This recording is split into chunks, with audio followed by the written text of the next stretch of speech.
Oi pessoal, nesse vídeo a gente vai falar sobre o terceiro conto da obra Entre a Espada e a Rosa, da autora Marina Colasanti, que leva justamente o nome da obra. De costume, a gente vai fazer a leitura desse conto para depois trazer análises literárias, críticas e observar mais de maneira profunda esse conto juntos. Qual é a hora de casar, senão aquela em que o coração diz quero? A hora que o pai escolhe. Isso descobriu a princesa na tarde em que o rei mandou chamá-la e, sem rodeios, lhe disse que, tendo decidido fazer aliança com o povo das fronteiras do norte, prometera dá-la em casamento ao seu chefe. Se era velho e feio, que importância tinha frente aos soldados que traria para o reino, as ovelhas que poria nos pastos e as moedas que despejaria nos cofres? Estivesse pronta, pois breve o noivo viria buscá-la. De volta ao quarto, a princesa chorou mais lágrimas do que acreditava ter para chorar. Embolada na cama, aos soluços, implorou ao seu corpo, à sua mente, que lhe fizessem achar uma solução para escapar da decisão do pai. Afinal, esgotada, adormeceu. E na noite sua mente ordenou, e no escuro seu corpo ficou, e ao acordar de manhã, os olhos ainda ardendo de tanto chorar, a princesa percebeu que algo estranho se passava. Com quanto medo correu ao espelho, com quanto espanto viu cachos ruivos rodeando-lhe o queixo. Não podia acreditar, mas era verdade. Em seu rosto, uma barba havia crescido. Passou os dedos lentamente entre os fios sedosos e já estendia a mão procurando a tesoura, quando afinal compreendeu. Aquela era a sua resposta. Podia vir o noivo buscá-la, podia vir com seus soldados, suas ovelhas e suas moedas, mas quando a visse, não mais a quereria, nem ele nem qualquer outro escolhido pelo rei. Salva a filha, perdia-se porém a aliança do pai, que, tomado de horror e fúria diante da jovem barbada e alegando a vergonha que cairia sobre seu reino diante de tal estranheza, ordenou-lhe abandonar o palácio imediatamente. A princesa fez uma trouxa pequena com suas joias, escolheu um vestido veludo cor de sangue e, sem despedidas, atravessou a ponte, levadiça, passando para o outro lado do fosso. Atrás ficava tudo que havia sido seu, adiante estava aquilo que não conhecia. Na primeira aldeia aonde chegou, depois de muito caminhar, ofereceu-se de casa em casa para fazer serviços de mulher. Porém, ninguém quis aceitá-la, porque com aquela barba parecia-lhes evidente que era homem. Na segunda aldeia, esperando ter mais sorte, ofereceu-se para fazer serviços de homem. E novamente ninguém quis aceitá-la, porque com aquele corpo tinham certeza de que era mulher. Cansada, mas ainda esperançosa, ao ver de longe as casas da terceira aldeia, a princesa pediu uma faca emprestada a um pastor e raspou a barba.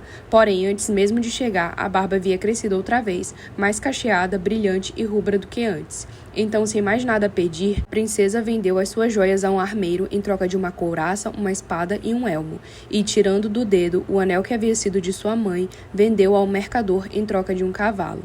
Agora, debaixo da couraça, ninguém veria seu corpo, debaixo do elmo, ninguém veria sua barba. Montada a cavalo, espada em punho, não mais seria homem nem mulher, seria guerreiro. E guerreiro valente tornou-se à medida que servia aos senhores dos castelos e aprendia a manejar as armas.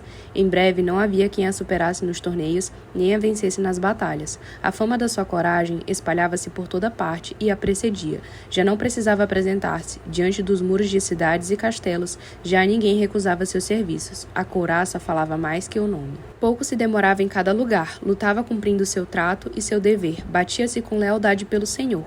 Porém, suas vitórias atraíam olhares da corte, e cedo os murmúrios começaram a percorrer os corredores. Quem era aquele cavaleiro, ousado e gentil, que nunca tirava os trajes de batalha? Por que não participava das festas nem cantava para as damas? Quando as perguntas se faziam em voz alta, ela sabia que era chegada a hora de partir. E ao amanhecer, montava seu cavalo, deixava o castelo, sem romper o mistério com que havia chegado.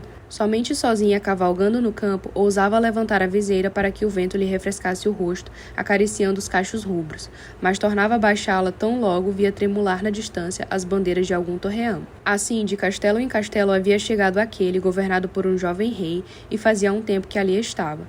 Desde o dia em que a vira, parada diante do grande portão, cabeça erguida, oferecendo sua espada, ele havia demonstrado preferi-la aos outros guerreiros. Era a seu lado que a queria nas batalhas, era ela que se chamava para os exércitos na sala de armas. Era ela sua companhia preferida, seu melhor conselheiro.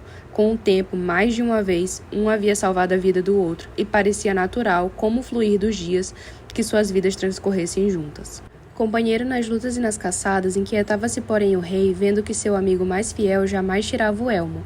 e mais ainda inquietava-se ao sentir crescer dentro de si um sentimento novo, diferente de todos, devoção mais funda por aquele amigo do que a que um homem sente por um homem. Pois não podia saber que à noite, trancado o quarto, a princesa encostava seu escudo na parede, vestia o vestido de veludo vermelho, soltava os cabelos e, diante do seu reflexo no metal polido, suspirava longamente pensando nele. Muitos dias se passaram em que, tentando fugir do que sentia, o rei evitava vê-la, e outros tantos em que, percebendo que isso não a afastava da sua lembrança, mandava chamá-la para arrepender-se em seguida e pedir-lhe que se fosse. Por fim, como se nada disso acalmasse seu tormento, ordenou que viesse ter com ele, e com voz áspera lhe disse que havia muito tempo tolerava ter ao seu lado um cavaleiro de rosto sempre encoberto, mas que não podia mais confiar em alguém que se escondia atrás do ferro, tirasse o elmo, mostrasse o rosto, ou teria 5 dias para deixar o castelo. Sem resposta ao gesto, a princesa deixou o salão, refugiando-se no seu quarto. Nunca o rei poderia amá-la com sua barba ruiva, nem mais a quereria como guerreiro com o seu corpo de mulher. Chorou todas as lágrimas que ainda tinha para chorar. Dobrada sobre si mesma, aos soluços, implorou ao seu corpo que a libertasse. Suplicou à sua mente que lhe desse uma solução, afinal, esgotada, adormeceu. E na noite sua mente ordenou, e no escuro seu corpo brotou, e ao acordar de manhã com os olhos inchados de tanto chorar, a princesa percebeu que algo estranho se passava. Não ousou levar as mãos ao rosto. Com medo, quanto medo, aproximou-se do escudo polido, procurou seu reflexo, e com espanto, quanto espanto, viu que sim, a barba havia desaparecido, mas em seu lugar, rubras como os cachos, rosas lhe rodeavam o queixo. Naquele dia não ousou sair do quarto para não ser denunciada pelo perfume tão intenso que ela própria sentia se embriagar de primavera. Perguntava-se de que adiantava ter trocado a barba por flores quando, olhando no escudo com atenção, pareceu-lhe que algumas rosas perdiam o viço vermelho, fazendo-se mais escuras que um vinho. De fato, ao amanhecer, havia pétalas no seu travesseiro. Uma após a outra, as rosas murcharam, despetalando-se lentamente, sem que nenhum botão viesse a substituir as flores que se iam. Aos poucos, a rosa e a pele aparecia, até que não houve mais flor alguma, só um delicado rosto de mulher. Era chegado o 5º dia. A princesa soltou os cabelos, trajou seu vestido cor de sangue e, arrastando a cauda de veludo, desceu as escadarias que a levariam até o rei, enquanto um perfume de rosas se espalhava no castelo. No conto Entre a Espada e a Rosa, presente na obra homônima de Marina Colasanti, a autora reinventa o universo dos contos de fadas para tratar de temas como identidade, liberdade e resistência feminina frente às normas patriarcais. A narrativa acompanha a história de uma princesa que, obrigada a se casar por interesse político, desafia o seu destino de forma simbólica e poética, fazendo crescer uma barba em seu rosto para escapar do controle masculino. Óbvio que isso não foi uma escolha dela, mas assim se inicia uma jornada de autodescoberta e transformação. O conto apresenta um narrador onisciente em terceira pessoa que acompanha os pensamentos e sentimentos da protagonista, conferindo profundidade psicológica à personagem e reforçando o tom intimista da história. O tempo é cronológico, com marcações que mostram o desenvolvimento da personagem ao longo dos dias e das fases da sua metamorfose. A linguagem é poética, simbólica e fluida, mesclando lirismo e metáfora em tom de fábula moderna, característica marcante do estilo de Colasanti. A protagonista, cujo nome não é revelado, representa a mulher que se recusa a ser objeto de barganha. Ao fazer nascer uma barba, um elemento tradicionalmente associado à masculinidade, ela desafia os papéis de gêneros impostos socialmente. Porém, essa masculinidade performada não aprende em uma nova prisão. Como guerreira, ela é respeitada. Como mulher, ela era silenciada. A tensão entre o masculino e o feminino é levada ao limite quando o rei, por quem a princesa se apaixona, exige ver o seu rosto. Ou ela revela quem é, ou deve partir. A última transformação, quando a sua barba se desfaz em rosas que murcham até dar lugar ao rosto feminino, carrega intensa carga simbólica. As rosas são expressão da beleza, mas também da efemeridade. A princesa, ao fim, escolhe revelar-se por inteiro em sua feminilidade, mas também em sua força. Ela não abandona a espada nem a rosa, incorpora ambas em sua identidade complexa e não rotulável.